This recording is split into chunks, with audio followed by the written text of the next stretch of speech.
세상의 모든 지식 언더스탠딩. 네, 분장 리서치 김건우 대표님 어서 오십시오. 안녕하세요. 네. 안녕하세요. 매번 나오실 때마다 시장을 너무 정확하게 예측하기 때문에 국토부에서 저분은 당분간은 모시지 말아달라고. 저는 대표님 가시면은 방송 끝나고 가서 개인적인 거 항상 물어보죠.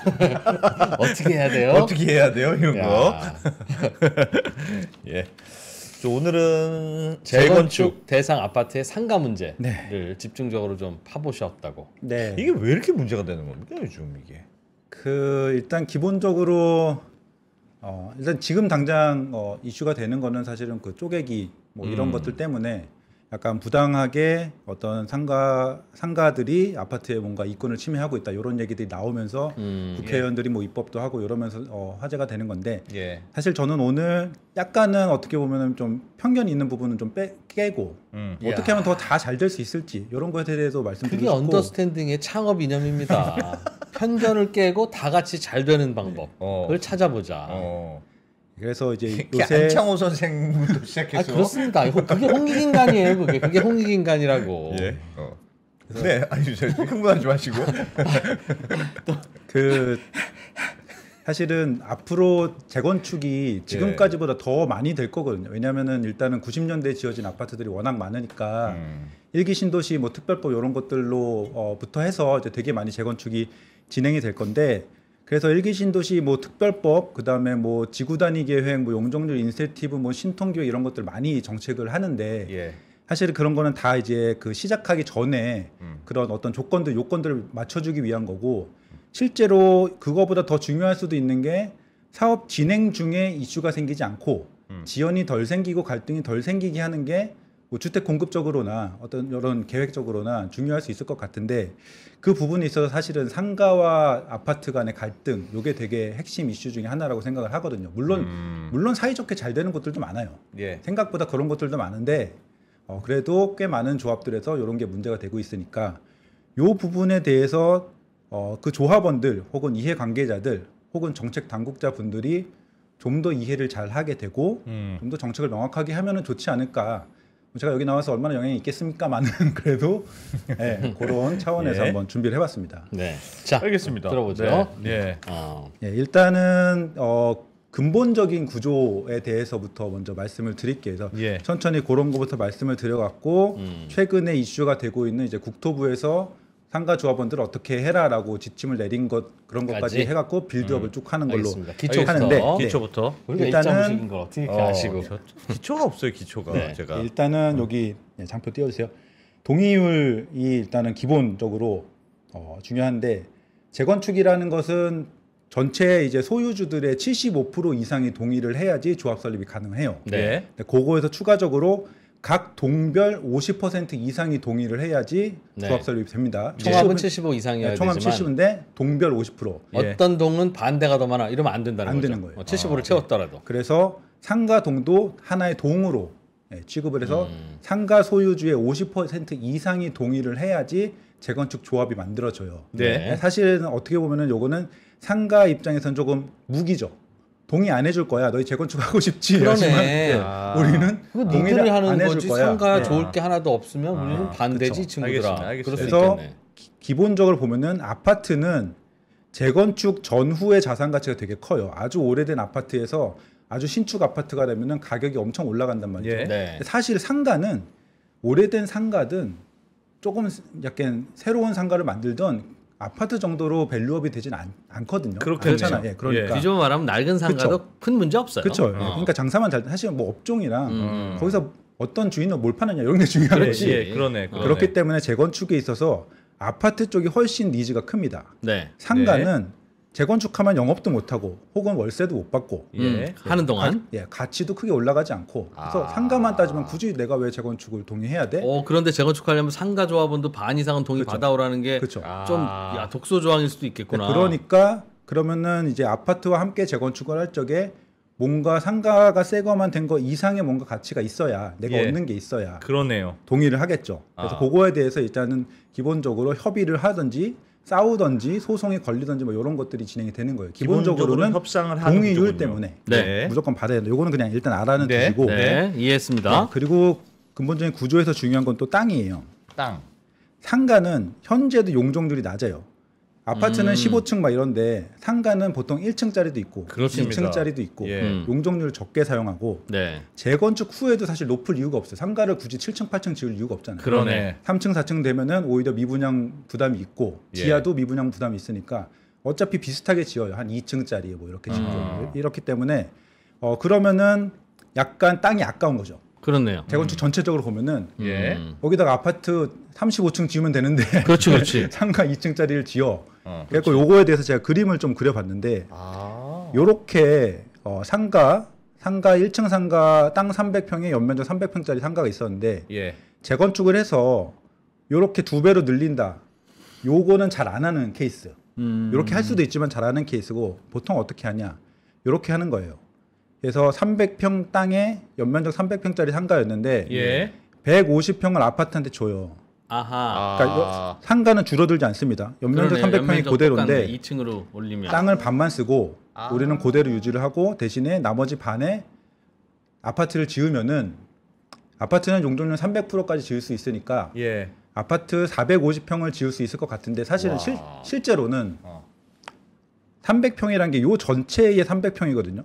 예. 여기는 상가 땅이고 예. 아파트 한 통틀어서 전체 300평인데 얘는 200평밖에 안 쓰니까 예. 얘는 300평보다 더 높게 지을 수 있어요.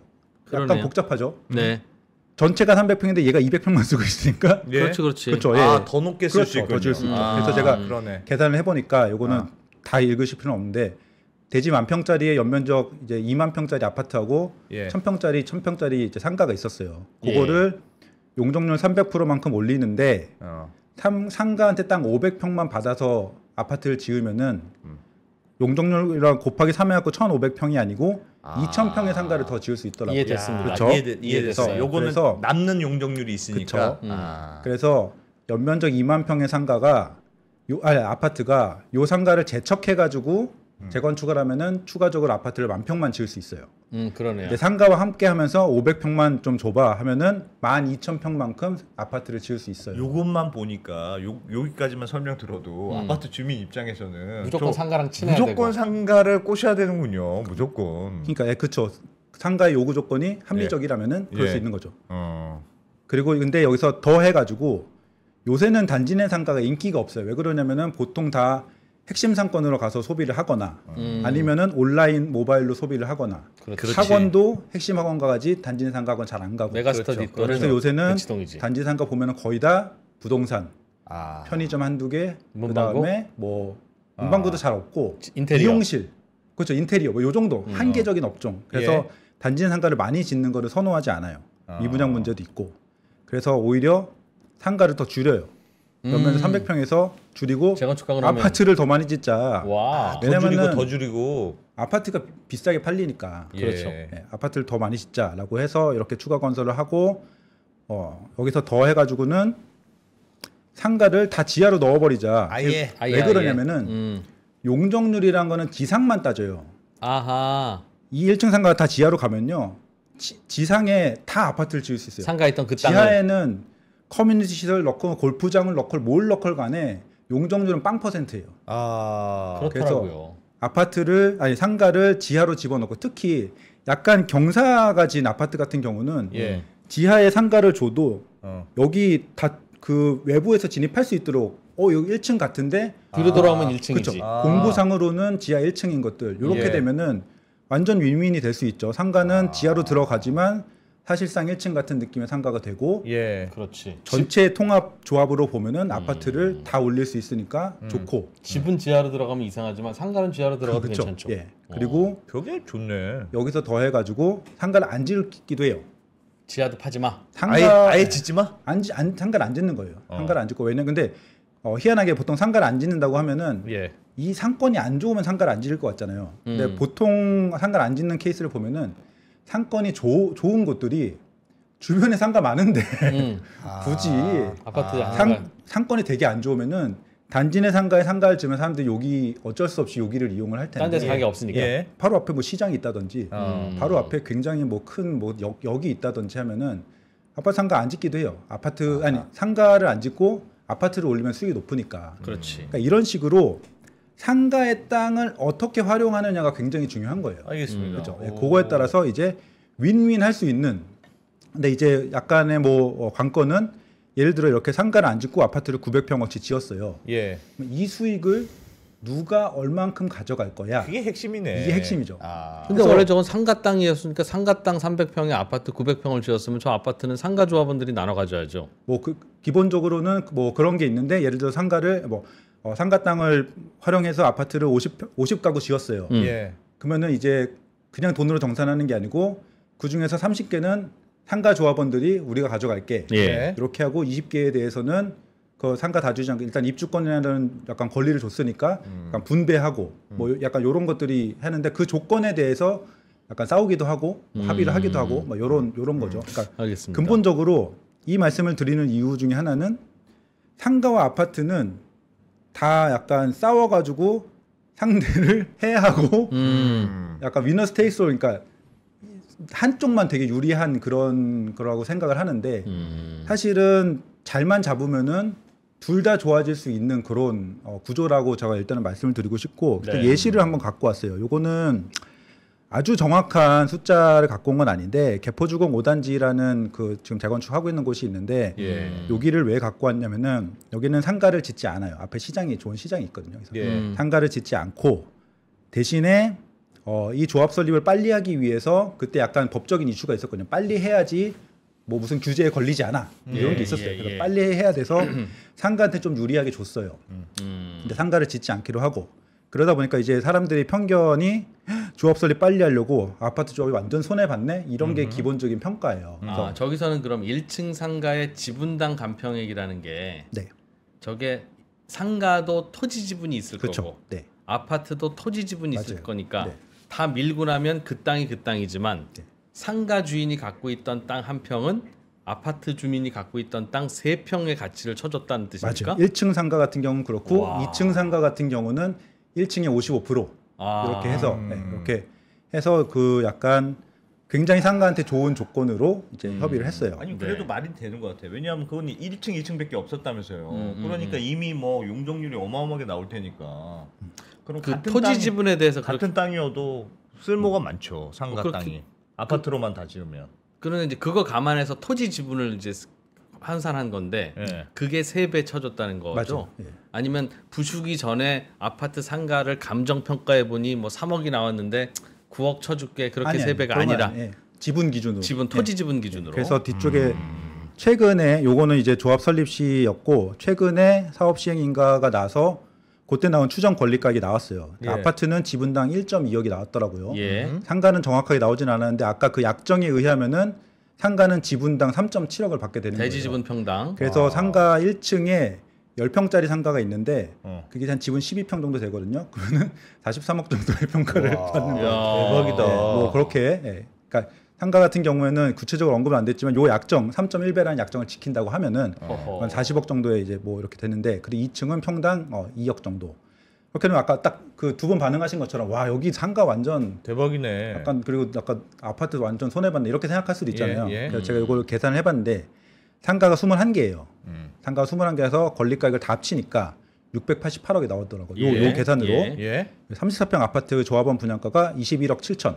음흠. 그래서 상가 21개가 모두 아파트 34평 아파트를 신청을 하면은 예. 상가가 총 받을 수 있는 거는 34평 아파트 21개하고 예. 233억 의 현금. 네. 그러니까 688억에서 음. 아파트만 걸 빼서 233억 의 현금. 그러네요. 그러면은 이제 얼핏 생각하기에는 와 상가한테 34평 아파트 21개나 주고 거기다 또- 233억까지 줬으니까 아파트 조합은 완전 손해 봤네라고 예. 생각할 수 있는데 음. 보니까 상가의 대지 지분의 합이 약 420평 정도 돼요. 여기다가 용적률 300% 기준으로 아파트를 세우면은 34평 50세대 정도가 나와요. 예. 이 중에 21개 여기 주고 남는 게 29개. 네. 대충 아. 예상 분양가가 24억 정도 되거든요. 일반 분양가. 음. 곱하면은 696억이 남고 예. 거기서 233억 줘봤자 463이 남는 거예요. 상가도 되게 크게 얻었는데 네. 거기다 아파트를 죄다 지어버리니까 아파트도 좋은 거예요. 그래서 요거에 대해서 물론 3.1배였는데 예. 2.9배까지 했으면 좋았다 이런 얘기는 할 수 있지만 네. 아파트가 되게 손해봤다 그런 건 아니다. 이런 건 아닌 거죠. 근데 이런 식으로 해서 사실은 계산을 딱 해보면은 상가를 덜 짓던 혹은 상가를 유지하더라도 약간 이렇게 좀 압축해서 지은 다음에 예. 아파트가 지어질 수 있는 땅을 확보를 하던 어떤 경우든 간에 서로 윈윈할 수 있는 그런 환경은 충분히 만들 수가 있어요. 왜냐하면 그러네요. 상가가 차지하고 있는 대지 지분이 점포 하나당 넓으니까. 그렇죠. 그러니까. 거기서 그리고- 나오는 힘. 그리고 재건축 후에도 높게 지을 필요가 없으니까. 상가는. 상가는 그렇죠. 상가는. 그 용적률을 가져올 수 지금 있으니까. 만약에 아. 지금 땅을 많이 갖고 있어도 상가가 나도 상가 30층으로 지으려고 하면은 그러면은 이제 협상은 안 되는 건데 예. 우리는 땅이 그렇게 많이 필요가 없어. 아. 그러니까 너네한테 땅을 많이 쓰게 해줄 텐데 예. 수익을 나눠 갖자. 아하. 이렇게 합리적으로 이렇게 악수하고 이러면은 사실은 둘도 윈윈할 수 있는 거예요. 그러네. 저 네. 개포 5단지 사례는 상가는 다시는 안 짓고 상가는 안 지어요. 상가 다 부셔고 다 아파트만 그래서 지을 약간 때 제가 저렇게 나눠 가지고 설명을 하기 편하려고 알겠습니다. 상가 안 짓는 걸로 예. 이렇게 예시를 갖고 온 거고. 아하. 그럼에도 물론 뭐 이런 상가 위치나 뭐 감정 평가에 이런 거에 대해서 이제 쟁점 사항이 좀 있고. 야, 저거는 되게 모범적인 케이스네. 서로 상가도 좋고. 여기까지 들으면 지금 빨리 재건축될 만한 아파트 단지에 낡은 상가 사러 가야 되겠네. 그래서 그러니까 너무 모범적인 사례인 것 같은데. 그래서 잘 협의만 잘하면. 근데 사실 예. 요 6글자가 되게 힘들어요. 잘 협의를 하면. 잘 협의를 하면은 예. 상가는 심지어 위치도 좋은 곳으로 옮길 수도 있어요. 지금 보면은 막 어디 사실 예를 들면 여기 새로 생긴 것도 있거든요. 여기 새로 생겼는데 상가는 여기 있는 곳들도 있단 말이에요. 예. 그러니까 상가 위치도 좀 더 좋은 곳으로 옮기고 약간 예. 스트리트 형상가 이렇게 만들고 아파트 조합은 아파트 더 지어서 뭐 규모의 경제도 키우고 그러네. 분양 수익도 늘리고 상가 소유주들은 아파트도 받고 요 수익도 나눠 갖고 예. 너무 일단 좋은 케이스들을 말을 하는 건데 네. 할 수 있다. 할 수 있는데 문제는 첫 번째로는 일단 욕심이 네 있어요. 개나 있어요. 네, 욕심. 1번에서 이미 걸립니다. 좀 이렇게 하자라는 거하고 이번은 이제 제가 말씀드린 거를 이제 조합원들이 잘 이해를 못하는 부분 사실은 그 상가 조합원들끼리 뭔가 협의를 그러니까 상가랑 아파트랑 싸우는 게 아니고 상가 조합원들끼리 협의할 적에도 예. 그냥 자기 얘기만 한대요. 아. 상가 조합원들끼리도 이해관계가 좀 내가 큰 상가거나 음. 작은 상가거나 이해관계가 많으니까 그러니까 욕심, 그다음 이해 부족, 그다음에 애매한 정책이라는 것은 애매한 정책. 이 상가 협의회, 그다음에 아파트 추진위원회 혹은 조합 이 협의를 하는 그런 것에 대해서 사실은 정책이란 게 별로 없어요. 거의 다 그때 다르고 뭔가 애매하게 만들어서 결국은 소송 가서 해결하는. 사실은 제가 보기에는 정책이나 법령이 애매할수록 소송이 많이 걸리거든요. 그걸 예. 바로 정확하게 해석하기 위해서 예. 좀 더 그거를 명확하게 해주면 어떨까라는 일단 생각이 들고. 그래요? 또 중요한 그거는 잘 것은 모르겠는데. 예. 4번이에요. 과도한 쪼개기. 아까 되게 좋은 사례들을 말씀을 드렸는데 이 언더스탠딩 방송에서도 내 얘기가 나왔듯이 예를 들면 마트 하나를 123개로 쪼개서 123개 조합원들이 갖고 있으면은 예. 나중에 이 조합원들이 123명들이 우리도 아파트 줘라고 하는 순간에 방금 말씀드린 윈윈은 다 깨지는 거예요. 그렇지. 예를 들어서 상가의 땅을 이용해서 아파트를 50개 더 지을 수 있게 됐는데 예. 아파트 123개 내놔 이러면은 그렇지. 아파트에서는 왜 우리 일반 분양분 73개 줄어들고 이러니까 이제 문제가 되고 협력할 유인이 사라지는 거네요. 그쵸. 아예. 그래서 사실은 과도한 쪼개기가 문제가 되는 거예요. 그래서 상가 쪼개기가 성행했거나 혹은 요것은 또 약간 애매한 게 있는데 의도적으로 투기를 위해서 쪼개지 않았어도 예. 옛날에는 30년 전 요런 연식이 재건축을 하는 거잖아요. 그때는 분양이 안 되면은 잘게 나눴어요. 분양을 잘게 나눠서 하는 거예요. 그래서 예. 예를 들면은 1,000만 원에 분당 상가 가져가세요라고 잘게 쪼갠 다음에 임차는 약간 합쳐서 주는 거예요. 그렇죠. 네, 뭐 그런 식의. 그러니까 부부 공동명의 온가족 공동명의 상가가 있을 수 재건축을 있습니다. 위해서 쪼갠 게 아닌데도 이런 게 존재를 하긴 해요. 어쨌든 간에 너무 작은 규모의 상가들이 많은 경우에는 사업성에 문제가 생기고 예. 이거를 위해서 이제 방지법을 이제 국회에서 뭐 요새 많이 냈어요. 예. 뭐 문제는 아까 123평 그 마트도 있었지만 창고를 이제 0.02평만 소유하고 그러면서 입주권 달라고 막 이렇게 하는 경우도 있고 그래서 예. 이게 많으니까 방지법을 발의를 했는데 한계가 있는 거는 원래 상가라는 거는 쪼갰다가 붙였다가 할 수 있어요. 예를 들어서 내가 50평짜리 상가를 갖고 있었는데 공실이 난 거예요. 예. 임차를 내놨는데 절대 안 나가요. 그래서 내 벽을 쳐갖고 20평, 30평으로 나눴더니 여기는 네일샵으로 나가고 여기는 카페로 나가고 이럴 수 있잖아요. 네, 그럴 수 있죠. 그러면은 나는 이렇게 해서 임차 받은 다음에 그러면 나는 등기를 현행화해야지라고 등기를 나눠서 냈어요. 그러면은 이 사람은 잘못한 게 아니잖아요. 이 사람은 보고 쪼개기 했네 이러진 않을 거잖아요. 네. 그래서 이런 사례도 있고 반대로 공실 나는데 어떤 학원 소유주가 학원 사장님이 이렇게 보고는 이거 합쳐서 임차할래요라고 하면 합칠 수도 있는 거죠. 그럴 수 있죠. 틀 수 있죠. 상가는 원래 그런 거라서 근본적으로 무조건 분할 등기를 문제 삼을 수는 없어요.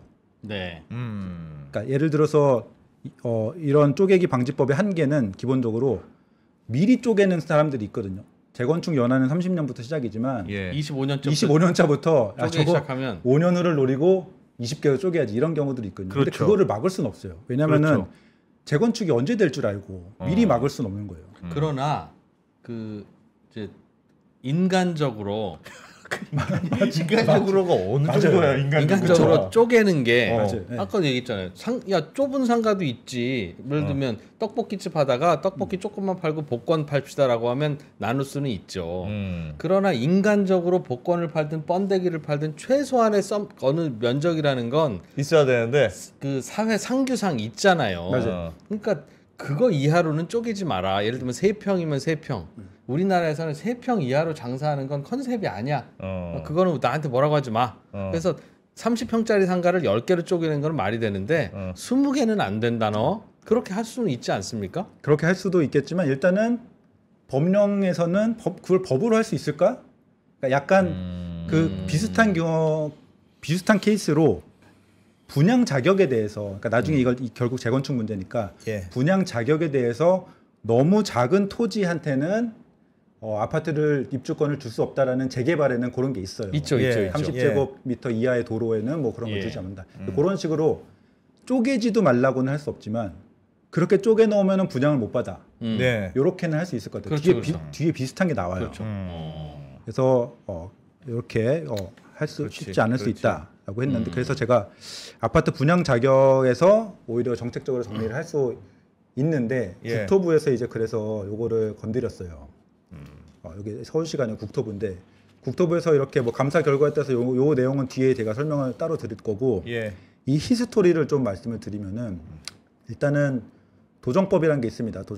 도정법에서 재건축 사업의 관리 처분에 대해서 이렇게 정의를 해놨는데 2호 부대 시설 그러니까 상가 소유주는 상가를 공급할 것. 상가 소유주는 상가를 받아라. 그런데 우리나라 도정법이 도정법에 돼 있어요. 다만 근데 있네 뒤에 다만. 가나 다목 어느 하나에 해당하는 경우는 집을 받아도 된다. 1주택도 공급할 수 있다. 법에 그렇게 돼 있어요. 읽어보시죠. 가 항목은 새로운 부대시설 복리시설을 건설하지 아니하는 경우 상가를 안 지으면 아파트 받을 수 있다. 요거는 합리적이죠. 상가를 안 그렇죠. 다 그러네. 정산시킬 수는 없으니까. 예. 그럴 경우에는 뭐 그 비율 같은 거를 이제 합의를 해가지고 할 수 있다. 예. 남목 같은 경우에는 내 상가의 권리가액이 새로 분양받는 권리가액보다 크면은 예. 아니 분양가보다 크면은 예. 남는 돈으로는 아파트를 받을 수 있다. 예를 들어서 내가 감정가 권리가가 5억이 나왔는데 예. 신규 상가를 2억짜리를 픽했어요. 네. 3억이 남잖아요. 예. 그러면 3억 가지고는 아파트 분양 받을 수 있다. 근데 그 3억 가지고 아파트 분양을 받을 수 있는지에 대한 어떤 비율 같은 거는 알아서 정해라. 정관에서 이렇게 된 거예요. 그러니까 원칙이 상가는 상가를 받는 게 원칙이니까 네. 일단 상가를 줬으면 일단 상가는 그쵸. 받아야 돼. 맞아요. 상가를 안 지으면 아파트로 상가를 안 받아도 지으면 되고 맞아요. 그건 상가를 지었다가 상가로 받았는데 네 돈이 남았어. 예. 그럼 그럼 추가로 받아도 돼. 예. 그러면 남은 돈 가지고 조합 가서 야 나도 2억 원어치 아파트 줘라고 하면 그 조합이 그래 우리 1억 5천 넘는 금액은 아파트로 한 채씩 맞아요. 주자라고 정해놨다면 니들끼리 알아서 나눠 가져라. 맞아요. 그런 그래서 뜻이라는 거네요. 근데 다목은 현실성이 없어서 빼고 그런데 2006년에 국토부에서 재건축 표준 정관이라는 걸 만들어요. 네. 앞에 거는 도정법이고 법이고 뒤에는 국토부에서 표준 정관이라는 걸 만듭니다. 언제요? 2006년에 2006년에 한참 그래서 전에 거의 20년 됐네. 요거를 그대로 따와서 이렇게 쭉 나열했는데 가목이 약간 달라져요. 새로운 부대 복리 시설을 공급받지 아니하는 경우 아까는 건설하지 아니하는 경우 요거는 사업 시행자의 입장이고 요거는 분양 받는 사람의 입장이에요. 예. 그래서 표준 정관의 가목을 그대로 읽으면은 내가 상가 분양 신청 안 하고 아파트만 받을 수 있어가 되는 거잖아요. 그렇잖아요. 아, 그러네. 예. 요 그렇죠. 문구로만 그리고 보면 요 그러네요. 표준 정관을 그렇게 만들고 예. 국토부에서 유권 해석도 요거와 동일하게 해요. 그럼 내가 선택할 수 있다 이거죠? 내 상가 대신 그렇죠. 나는 상가 아파트로 포기하고 할 수 받을래. 있다라고 국토부에서는 이렇게 정해요. 예. 그러면 약간 애매하잖아요. 도정법은 이렇고 약간 문구가 약간 다르잖아요. 그러네. 아. 예. 그리고 그랬더니 이제 고등법원 판례에서 예. 건설교통부에서 당시 이제 국토부 요런 유권 해석도 하고 표준 정관에도 이렇게 나와 있다. 그래서 요걸 해석해 보면은 남옥에 새로 공급받는 부대본리 시설 추산이 0인 경우로 보아. 이게 무슨 말이냐면은 이게 어려워. 되게 이상해요. 무슨 말이냐면은 상가 신청하고 남는 돈으로 아파트 받을 수 있다라고 라고 되어 했는데 있는데 상가 신청하고 남는 신청- 돈이 상가 0이면 신청액이 영인 셈이니 상가 신청한 분양액이 예. 0이면은 아파트만 분양받을 수 있는 거 아니야. 그게 0일 수가 있어요? 근데 상가를 선택 안 하면 되지. 고등법원 판례에 그렇게 나왔어요. 그게 무슨 말이야? 선택 0이라는 거는 상가 선택을 안 하면 그죠. 안 하면 아파트를 할 수 여기 있다는 보면은 뜻인가 보네. 상가 조합원이 상가 분양을 포기한 경우는 음. 새로이 공급받는 부대복리 시설 추산액이 0인 경우로 볼 수 그렇지. 있다. 상가 안 받으면 된다. 포기하는 경우는 추산액, 그러니까 약간 문장 그대로를 되게 유도리 없이 그대로 해석을 하면은 예. 이게 0인 경우가 아니라고 한 적이 없잖아. 법에. 약간 이런 식으로 해석하는데 여기 근데 문제는 요 앞에 유권 해석, 건설교통부의 유권 해석이랑 표준 정관을 전제로 깔았어요. 공급받지 아니하는 경우로 바꿨잖냐. 예, 그랬어요. 그런데 2017년에 고 기준으로 판례까지 해서 고 기준으로 10몇 년 동안 그래서 상가가 아파트만 분양을 받아왔어요. 네. 받아왔는데 할 수 있다. 아파트 선택할 수 있다. 2017년에 이게 히스토리가 길죠. 어쨌든 계속 할게요. 예. 2017년에 누군가가 국민신문고 국토부에 약간 게시판 같은 거예요. 예. 거기다가 이제 Q&A 같은 데다가 이거와 관련해서 도정법에는 상가가 아파트만 분양 못 받는다는데요. 뭐 이런 식으로 이제 질문을 한 거예요. 예. 그랬더니 담당자가 이 국민신문고의 어떤 답변을 국토부가 다 모여서 회의를 했을 리는 없을 것 같고 예. 담당자가 그 전에 아까 말씀드린 유권 해석과 표준 정관과 다른 답변을 했어요.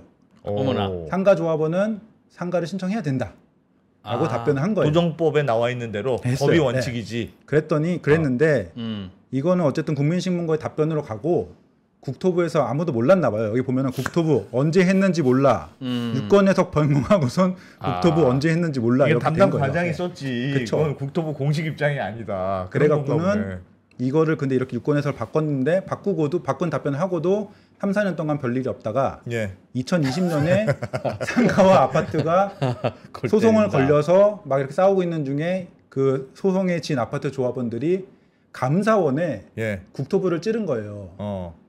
유권 해석을 바꿔놓고는 아무 조치도 안 하고 있다. 이렇게 찔러갖고는 2022년에 감사원에서 진짜네 하고는 국토부한테 이렇게 한 거예요. 너희 뭐라고 했습니까? 유권 해석을 변경하고도 어. 알리지 않아서 분쟁을 야기시켰다. 아. 그러니까 유권 해석을 변경을 했는데 국토부도 물론 국토부조차도 모르고 있었고 유권 해석을 변경한 게 아니라 그 제가 보기에는 저기 답글단 공무원이 맞아요. 그렇죠. 종전에 이 관행을 모르고 그냥 법만 도정법만 보고 쓴 그냥 건데. 답글을 달았는데 어. 이제 그게 기존 관행이랑 충돌하니까 어. 그럼 감사원은 니네 그럼 네 답글대로 하면 방침을 바꾼 건데 바꿨으면 알리든가 그렇지. 잘못했으면 잘못했다고 하든가 그냥 댓글만 달아놓고 정신없이 딴 일을 하고 있으면 어떡해 국토부. 그렇게 혼낸 거네요. 그렇게 된 거죠. 그렇게 된 건데 그러면 이제 거기에 이제 감사원에서 지적사항이 왔으니까 거기에 대한 조치를 해야 되는데 국토부에서 뭐 그 정확한 내부 사정은 모르지만 어쨌든 국토부 선택한 거는 그때 당시에 국토부 그 담당자가 달았던 답변대로 공문을 내린 거예요. 이대로 해라. 상가 옛날에 조합원은 상가를 해야 돼. 그렇죠. 옛날에 표준 정관이고 옛날에 어떤 관행이 있었고 이건 모르겠고 변경된 대로 해라. 그럼 그 정관은요? 그 정관은 표준 정관은 더 웃긴데 자꾸 괜찮습니다. 설명해 주십시오. 표준 정관은 2019년에 2006년에 건설교통부에서 표준 정관을 만들었어요. 예. 그래서 다들 그걸 보고 했는데 2019년에 국토부에서 표준 정관이라는 거는 약간 지자체별로 상황이 다른 것 같아. 예. 그래서 이 표준 정관의 작성과 수정의 권한을 내렸어요. 각 지자체로. 이제는 국토부 소관이 아니야. 라고 다 내렸어요. 그러니까 이거를 그 표준 정관을 이제 바꿔야 되는데 국토부는 예. 못 바꾸는 거예요. 권한이 없어요. 지자체를 내렸으니까. 이 예. 표준 정관이라는 건 상가 조합원도 상가 안 받으면 아파트 받을 수 있어가 들어있는 그 네, 정관이죠. 그거를 지금 못 바꾸고 있어요. 그러니까 그것 때문에 그동안 상가 조합원들이 아파트만 낼름낼름 받아왔던 거고 다 그렇게 관행상 했던 건데. 그래서 국토부에서 본인들은 바꿀 수 없으니까 여기 그 공문에 각 지자체의 표준 정관을 수정하라라고 공문을 내린 거예요. 예. 그런데 그 2019년에 각 지자체별로 표준 정관을 만드세요라고 했는데 아무도 안 만들었어요. 아직. 예. 부산시 빼고는 아무도 안 만들었어요. 그래서 지자체에서는 표준 정관을 수정하라고 하는데 표준 정관이 없어 지금. 없으니까 표준 정관은 지금 그냥 그대로 있는 상황이고. 예전 게. 그렇죠. 근데 이게 약간 효력이 있는지는 모르겠어요. 어쨌든 아무도 안 만들었으니까 존재하고 있는 사실상 효력이 있는 표준 정관 없는데 아, 지자체에서는 안 만들었고. 안 만들라고 했는데 만들질 않았어요 아직. 그럼 옛날에 4년 그 전부터 만들려고 했는데 상가 조합원들도 상가 선택 안 하면 아파트 받을 수 있다는 그 정관은 누가 만든 거예요? 건설교통부에서 2006년에 만들었어요. 통으로 전국 통으로. 근데 그거를 우리는 안 만든 걸로 할래라고 한 거예요, 국토부가? 안 만든 그 비슷하지만 그렇다기보다는 이건 우리가 뭐라고 할 게 아니니까 권한을 내리겠다. 지자체가 알아서 해라. 지자체만의 특성들이 있지 않느냐. 원칙으로 그러면 그 말은 원칙으로 보면 도정법상 상가 소유주가 아파트를 선택하면 안 되는데 안 되죠. 원칙으로는 상가는 상가여야 돼. 인데 지자체에서 그 표준 정관을 각각 만들 수 있도록 한 거는 어디는 상가가 그냥 어디는 뭐 할 수 있어. 그렇게 여지를 준 거라고 봐야 되겠죠. 그게 지자체마다 형편이 다를 이유가 뭐가 있습니까? 그러니까 원래는 이제 그 표준 정관을 내린 게 그 상가 고 조합만 내린 건 아니고 다 모든 표준 정관을 각자 만들어라. 그 재개발 재건축에 대한 모든 정관을 다 각자 만들어라고 한 거니까 그거 하나에 대해서 얘기한 건 아니고 그러나 다 각자 만들어라고 해놓고는 지금 공문에서는 그런데 그 상가에 대해서는 도정법을 따라라고 이번에 얘기한 거예요. 네. 그러다 보니까 약간의 지금 혼란이 있는 상황에서 2022년 8월에 공문을 한번 내렸고, 예. 근데 뭐 제가 어떻게 뭐 건너 이렇게 좀 전화해보고 막 이렇게 해보면은 잘 몰라요. 잘 몰랐어요. 잘 몰랐는데 그래서 23년 8월에 한 번 더 내리고 이번에 기사가 나오기로는 며칠 전에 또 내렸나 봐요. 그러니까 약간 좀 정관 만들으라고 세게 강요를 했어요. 그러니까 정관은 근데 지자체별 표준 정관이 없으면은 각 조합이 조합 설립될 때 그 조합이 개별 정관을 만들거든요. 표준 정관이라는 거는 조합이 개별 정관 만들 때 참조하라고 하는 거니까 표준 정관이 없어도 조합이 개별 정관을 만들 때 그 상가를 건설하지 아니한 경우에만 아파트를 받을 수 있게 해라. 이렇게 된 거예요. 약간 지금 내용이 어려워졌는데 무슨 말인지 알겠어요. 한마디로 말하면은 도정법상으로 하라는 게 국토부의 일관된 입장이 맞아요. 됐군요. 그 시스템이 이상하죠. 무슨 신문고에 답변 하나 달았는데 그게 국토부의 입장이 돼버린 건데 어쨌든 간에 요거는 제 추정인데 그렇게 해서 감사원 지적을 받았더니 마침 요새 쪼개기도 문제고 하니까 요게도 맞는 방향인 것 같다라고 하지 않았을까? 이런 생각이죠. 어쨌든 간에 아니면 차라리 그냥 저희가 정신없이 답글 달았어요. 죄송해요. 저희가 공부 안 했네요. 그러고 넘어갔으면 될 일인데 이럴 수도 있어. 그 답글 단 사람이 국토부에 높은 사람으로 올라간 거지. 옛날에 실무 잘라서 답안 달았는데 걔가 걔를 징계해야 되잖아. 법이 이렇게 돼 있는데 그동안 관행이 잘못된 거지. 그래서 높은 사람이 된 게 아닐까? 그럼 내가 행주대교에 가서 이사단을 막을 수도 있는 거 아니겠어. 혼자. 맞아요. 어쨌든 언제 뭐 어떻게 했는지 약간 모르겠습니다. 복잡하게 히스토리를 말씀드렸지만 그래서 결과적으로는 이 공문이 계속 나가고 있는 상황이고 그러면은 상가부터 신청해라. 아파트를 못 신청하는 건 아니에요. 상가부터 하고 남으면 아파트. 그다음에 시도별 표준 정관이 있으면 수정해라. 개별 정관에 명시해라. 각 조합 개별 정관에 명시해라. 그런데 이 공문이 나가기 전에 이미 조합이 설립된 곳은 어쩔 수 없다. 건들지 마라. 이렇게까지 이제 이렇게 소급 적용 안 시키는 걸로 이렇게 했습니다. 근데 요거는 제 생각인데 요건 또 애매해요. 기존에 고등법원 판례가 있었잖아요. 그거는 법령을 해석한 요게 추산의 영인 경우 요게 있었는데 요건 어떻게 해야 될지 요거는 잘 모르겠어요. 그래서 어쨌든 간에 국토부에서는 요렇게 하고 있다.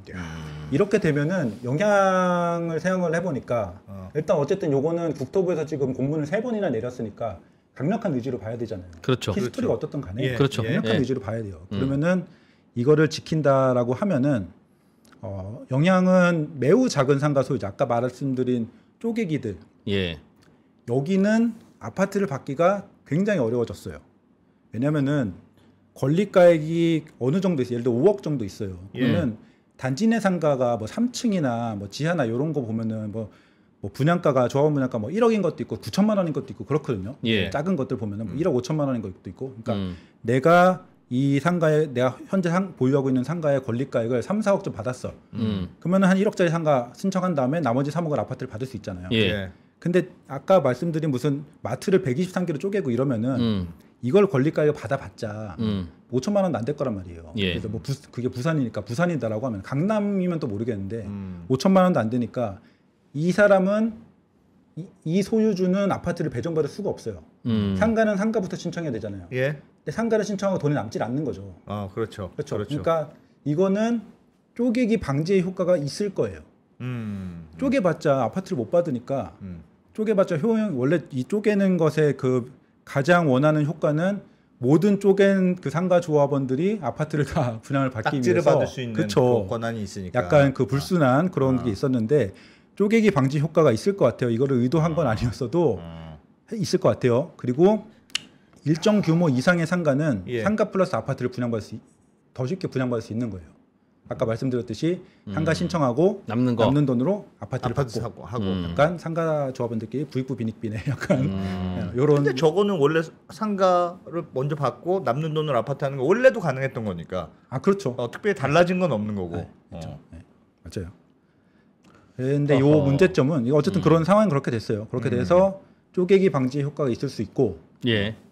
그리고 그래도 일정 규모 이상의 제가 보기에는 이게 되게 큰 상가일 필요도 없고 그냥 일반적으로 상가를 운영할 수 있을 만한 아까 말씀하셨듯이 실평수 10평. 그냥 1층에서 꽃가게 할 수 있을 정도 부동산을 할 수 있을 정도의 상가 정도 되면은 상가도 받고 아파트 받고 할 수 있을 것 같아요. 네, 네. 그래서 그렇게 됐다. 그런데 문제는 이게 아까 국토부에서도 모르고 지자체에서도 초반에 몰랐으니까 모르는 상가 소유주들이 많더라고요. 제가 좀 알아보니까 분명히 분양 신청이 돼서 나 아파트 받을 수 있을 줄 알았는데 아파트 못 받아? 이렇게 해서 내부 갈등이 심화될 수 있을 것 같고 예. 그다음에 뭐 요거는 조금 애매하긴 하지만 어쨌든 국토부에 전화해 보면은 그거 의무 아니고 조합에서 알아서 할 수도 있어요라고 하는데 조합에서 어떻게 알아서 할 수 있을지 모르겠어요. 도정법에 박혀 있는 대로 하라고 하는데 조합이 어떻게 해요? 근데 도정법에 어떻게 돼 있냐면은 도정법에 일단 그 항목에는 조합원 전원이 동의를 하면은 마음대로 바꿀 수 있다라고 일단 돼 있어요. 예. 조합원 전원이 동의하는 건 되게 어렵잖아요. 근데 요거 말고 정관을 수정할 수 있는 요건이 있어요. 정관을 수정할 수 있는 요건은 굉장히 중요한 요소에 대해서는 전체 조합원의 3분의 2 이상이 동의를 하면은 네. 정관을 수정할 수 있다. 예. 그래서 국토부에서 법적 의무가 아니라고 하는 게 조합원 전원의 동의를 받아서 수정할 수 있다는 얘기인지 3분의 2만 동의해서 수정할 수 있을지 요거는 약간 요런 내용들이 부동산 전문가들이 아니고 로펌에서 칼럼 이런 걸 많이 쓰거든요. 예. 약간 말갈부하는 게 있어요. 그래서 이것도 좀 애매하고 그게 그래서 모호하다라는 게 좀 애매하고. 그런다 조합이 정관을 바꾸면 도정법에 어긋나는 정관으로 만들 수도 있다는 뜻입니까? 도정법에 어긋나는 정관을 만들려면은 조합원 전원이 동의하면 마음대로 할 수 있어요. 전원이 동의하면. 그럴 거면 도정법을 왜 만들었어요?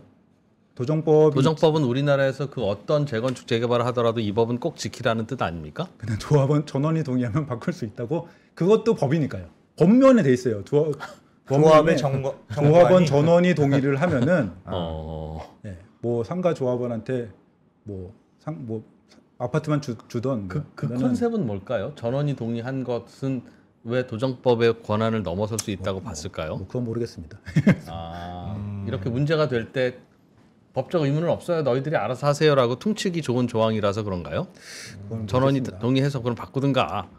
근데 전원이 동의해서 바꾸는 것까지 하면은 그 법에 어긋나는 법이랑 맞진 않지만 굉장히 그게 지키기가 어렵잖아요. 조합원 전원 동의를 한 명만 나 싫은데 어렵기는 어려운데 그 조항을 우리나라 법에 법을 만들어 놓고 이해관계자가 100% 동의하면 그 법을 안 지켜도 되는 법이 단 하나라도 있습니까? 이런 거 말고? 좀 이상한 것 같은데. 어쨌든 그건 예, 진짜 어쨌든 좀 그렇습니다. 이상한 것 예. 같아요. 왜 근로기준법에도 아무리 노사가 합의해도 근로기준법이 우선하게 돼 있잖아요. 아니, 그럼 집주인과 세입자가 합의해도 어. 또 그렇게 하는 게 있고 다 그거를 있는데 벗어나서 합의하는 거는 무효다. 네. 그렇게 돼 있긴 한데. 사실은 재건축 아파트건 뭐건 음. 조합원의 개인 사유재산이잖아요. 네, 그렇죠. 내가 이 땅에서 아파트를 밀고 뭘 짓건 뭘 짓건 바깥에서 볼 때 뭔가 다른 사람에게 피해를 주지 않으면 괜히 뭐 200층을 지어버린다든가 너무 빽빽하게 지어버린다 이거는 타인에게 피해를 주지만 그게 뭐 상가를 짓든 뭘 짓든 그건 사실은 자율인데 그거를 뭐 꼭 법으로 강제할 필요까지야 있겠나 싶은 생각은 들지만 강제를 해놨으면 지키게 해야지 또 조합원들이 100% 만장일치로 결정하면 그 법은 법도 아니다라는 게 뭐 무슨 컨셉인지 100%는 사실상 잘 안 일어날 것이다. 아니 그럴 거면 그런 조합 지금 말든가 왜 넣냐 알겠습니다. 알겠습니다. 네. 아무튼 일단은 당장 현실적으로는 상가 소유주를 모르는 사람들이 많아서 내부 갈등이 심화될 수 있고 그다음에 아까 말씀드렸듯이 작은 상가들은 지금 예상했던 시나리오와 다르게 흘러가고 예. 좀 규모 있으면은 상가도 받고 아파트도 받고 할 수 있으니까 반대할 이유가 없고 이래서 상가 내부의 갈등이 좀 있을 수 있고 그래서 모든 상가한테 지금 문제가 생기지 않았지만 조그만 상가들한테 문제가 생겼고 근데 어떻게 보면은 이거는 쪼개기를 막았으니까 좋은 법이네라고 할 수도 있을 것 같아요. 저도 긍정적인 부분이 있을 것 같은데 문제는 그렇게 되면은 재건축 후에 상가의 호수를 줄일 수가 없어요. 모든 상가 조합원이 상가를 신청해야 되잖아요. 그러네. 상가 조합원이 50명이면은 예. 상가를 50개 이상 만들어야 되는 거예요. 아까 말씀드렸듯이 상가를 줄여서 땅을 효율적으로 개발하자라는 게 안 되는 거죠. 그래서 이렇게 되면은 그냥 저의 문제제기인데 이렇게 되면은 쪼개기가 없는 아파트들이 많아요. 쪼개기가 없는 상가들이 많아요. 조합들이. 예.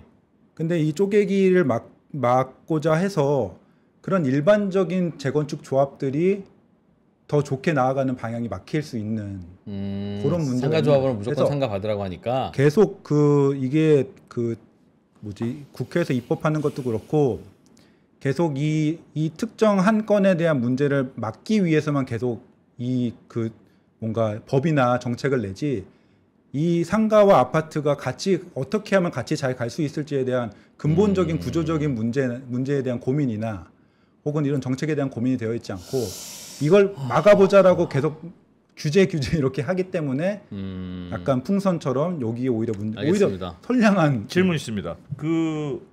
많이 쪼개기가 이미 됐다고 해봐요. 근데 이제 도정법 상에서도 상가를 아예 안 짓고 아파트만 짓는 경우는 아파트 줄 수 있도록 돼 있다면서요. 맞아요. 그러면 이미 쪼개기가 돼 있는데 그러면 이 선택지는 상가 없어. 상가가 껴있는 경우는 우린 상가 하지 마. 그냥 아파트만 해.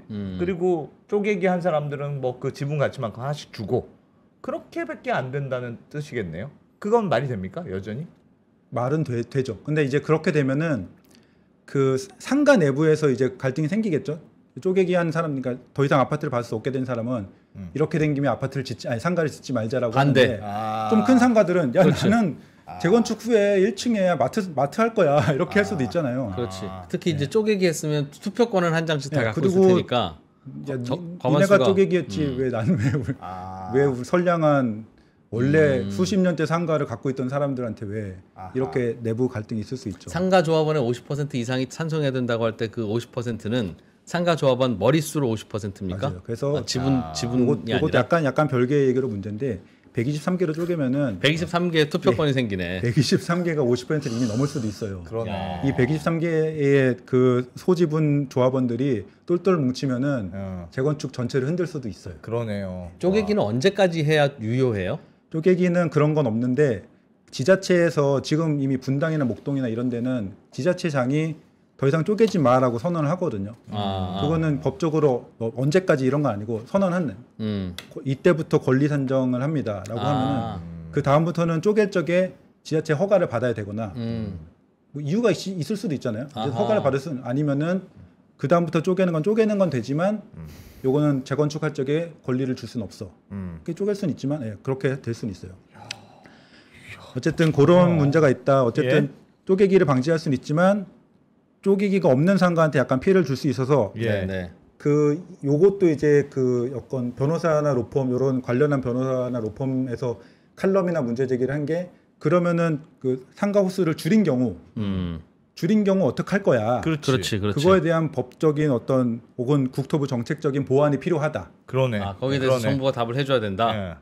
정부든 그렇죠, 국토부나 뭐 예. 입법을 하던. 예. 저도 그렇게 생각을 해서 요거까지는 괜찮은 것 같아요. 쪼개기를 방지했다. 요거까지는 괜찮을 것 같은데 줄인 경우 어떻게 할 거야? 이미 줄어든 경우도 있고. 이미 그런 거는 어떻게 할 거야? 그래. 그러네. 그런 거 해서 좀 줄여서 좀 더 효율적으로 개발할 수 있게 만들어줘야 되는 게 아닌가라는 생각이 들고, 그다음에 지금까지 요 국토부 요 정책에 대해 얘기를 했는데 조금 더 넓게 보면은 그 외에도 정책적으로 애매한 문제들이 많아요. 예를 들면은 정비 계획을 수립할 적에 상가가 참여를 안 하는 경우가 있거든요.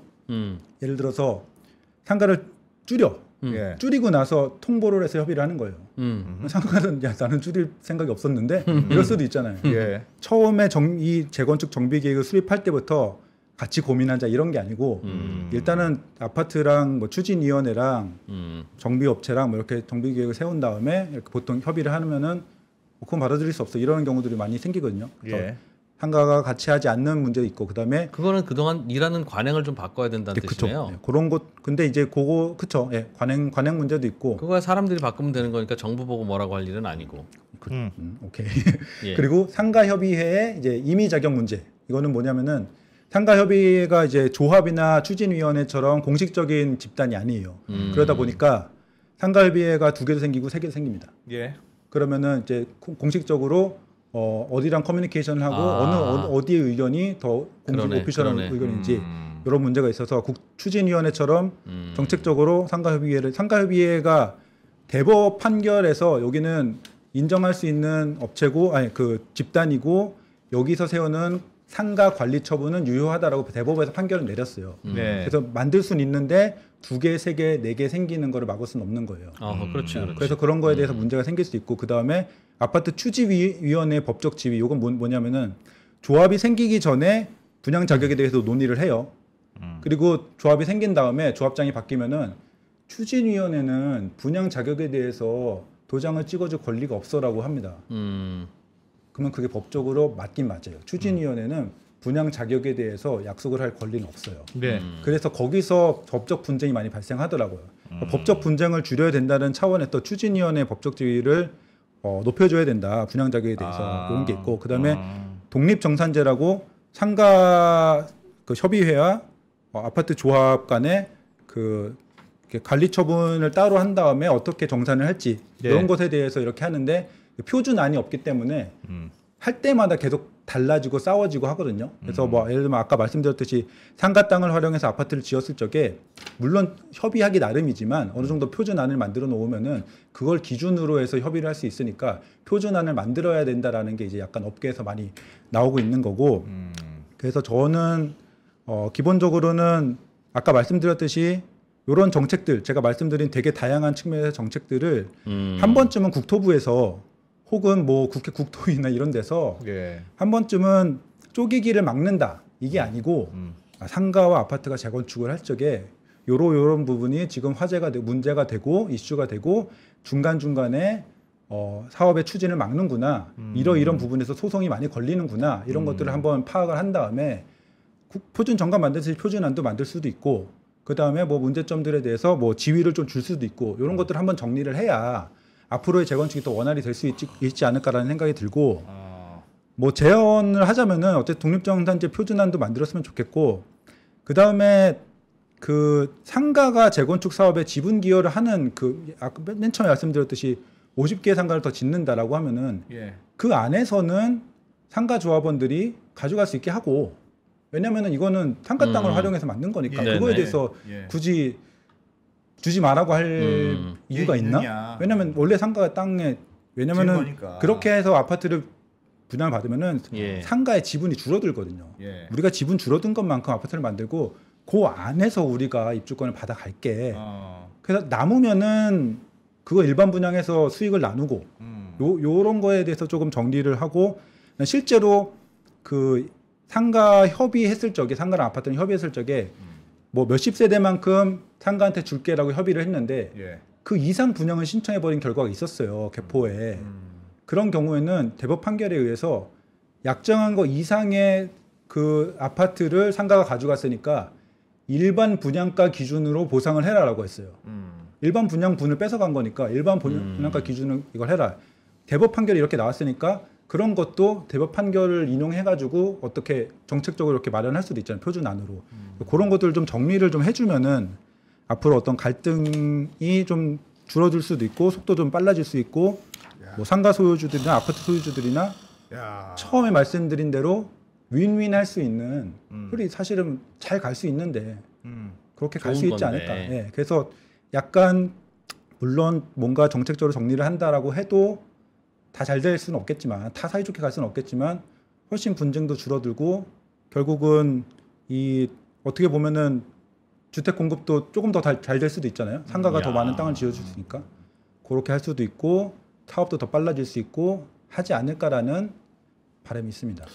근데 윈윈 진짜 협의가 잘 되면 윈윈인데 일반적인 경우에는 말씀하셨던 대로 상가의 동의를 굉장히 구해야 되는 경우들이 많고 그럼 상가는 굉장히 상가 쪽에서는 되게 많은 요구를 하고 그것 때문에 갈등이 생겨서 그런 경우들이 많잖아요. 사실 실제로는. 맞아요. 예, 맞아요. 근데 이제 그 말씀드렸듯이 생각보다 지금 이 갈등이 생기고 막 싸우고 이런 게 그런 게 기사가 많이 나서 그렇지 전체 재건축 중에서 뭐 굳이 반반 따지면은 그냥 잘 흘러가는 데가 더 많아요. 잘 흘러가는 데는 상가 저쪽에면 이권이 생기는데 왜 안 쪼개요? 그거는 뭐 그냥 뭐 투자자 그러니까 일단은 조합 설립이 되고 나면은 쪼개기가 어렵고 그 전에는 뭐 몰라서 못 쪼개고 그 소유주들은 몰랐던 거죠. 어떻게 뭐 강력 좀 세게 말하면 투기꾼들이 안 들어온 거고, 예, 투기꾼들이 딱 들어와서 야 여기 노려보자 해서 쪼갠 거고, 그거는 그냥 그 분당이나 일산 이런 데 가봐도 별로 없어요. 특히 강남은 많이 쪼갰는데 일기 신도시 같은 데 보면 별로 안 쪼갰는데 어떤 단지는 쪼갠 데가 있어요. 근데 거기가 왜 여긴 쪼갰을까라는 이유는 없죠. 그냥 누군가가 거기 가서 그냥 쪼갠 거예요. 뭐 좀 아는 누군가가 거기 찍은 거지. 여기 스크린 골프장이 있네 그러면 100개로 쪼개 이렇게. 세상에. 그런 게 있습니다. 그리고 뭐 그래서 기본적으로는 재건축 재개발도 마찬가지고 결국 밀고 나면 땅만 남잖아요. 그리고 원주인들은 땅에 대한 지분 권리는 등기부에 정확히 나오지 않습니까? 100만 분의 1로 쪼개든 1000만 분의 1로 쪼개든 결국은 그럼 다 짓고 나서 그 지분만큼만 이해관계가 돌아가도록 딱 나누면 굳이 하나를 10개로 쪼개봐야 아무 의미가 없는데 지금은 조합원 분양가 다르고 일반 분양가 다르니까 조합원이 기껏해서 조합원 이 하나가 돼야 이게 조합원 분양가로 받을 수 있고 프리미엄이 생기고 막 이렇게 복잡하니까 나도 하나 주셔 너도 하나 가져 이러는 거 아닙니까? 그냥 야 다 일단 너희들 갖고 있는 게 지금은 상가일 수도 있고 아파트일 수도 있지만 다 결국은 땅이야. 땅 다 갖고 와봐. 그런 다음에 너는 0.4평 너는 뭐 12평 다 갖고 있어. 그런 다음에 아파트 다시 지어서 야 조합원이고 뭐고 싸게 사는 거 그런 거 없어. 분양가야 이거. 일반 분양을 하든 조합원 분양을 하든 그리고 나면 이제 다 사업이 다 끝났잖아요. 그러고 나서 번 돈 나눠주면 되는 거 아닙니까? 그럼 조합원도 번 돈 받고 분양은 일반 분양으로 받고 이러면 결국은 누가 득보고 선보고 하는 게 없는데 왜 그걸 그렇게 하는지 들을 때마다 이상해요. 그렇습니다. 조합원이 힘들잖아요. 아니 조합원이 열심히 해야 되니까. 아니 그런다고 제가 얘기한 대로 한다고 조합원이 손해 보는 것도 없어요. 자기 땅에 대한 값어치를 자기가 가져가는 거니까. 그런데 왜 반응이 이렇게 돼서 이렇게 꼬였는지는 모르겠는데 뭐 하나 꼬이는 거 바꾸는 게 이렇게 어려운데. 뭐 컨셉 바꿔서 이렇게 할 수 있는 건 아닌 것 같고 앞으로 일기 신도시 특별법을 시작으로 해서 일기 신도시 재건축들이 많이 될 텐데 이게 또 문제가 분명히 될 거예요. 될 거고 문제나 혹은 이제 이슈가 될 건데 특히 이제 통합 재건축을 많이 이제 하라고 통합 재건축을 추진하는데 통합 재건축을 하라는 이유는 이제 그러니까 가로 세로가 아니고 끝과 길로에 이제 가로를 중심으로 통합 재건축을 하라고 한단 말이죠. 그 이유 중에 하나는 도로를 확충하기 위해서예요. 그렇죠. 공공기여를 받아서 도로를 확충하기 위해서. 가로로 이렇게 통합 재건축을 하면은 요 가마다 상가가 이렇게 있어요. 그렇죠. 그래서 여기는 이제 재척을 하기도 어렵죠. 왜냐면은 여기를 존치를 했는데 도로를 확정을 못 하잖아요. 그렇죠. 무조건 합의를 하고 가야 되는 거예요. 싸워서 뭐 분할 등기 소송을 걸어서 분할을 하려고 해도 그러면 도로 확장도 못 하고 아무튼 그렇기 때문에 알겠습니다. 지금 그렇습니다. 알겠습니다. 이 상가의 이 문제가 일기 신도시 재건축에도 중대한 변수가 된다 그 말씀이네요. 네, 고이, 그런데 긍정적인 시각으로 잘 정책을 만들었으면 좋겠다. 알겠습니다. 그 이야기랑 최근에 앞으로 이제 부동산 시황 이야기는 저희가 따로 한번 기회 잡아서 조만간 빨리 알겠습니다. 모셔서 들어보겠습니다. 네. 김건우 분전 리서트 대표. 잘 들었습니다. 분석의 감사합니다. 품질이 다르지 않습니까? 감사합니다. 감사합니다. 네.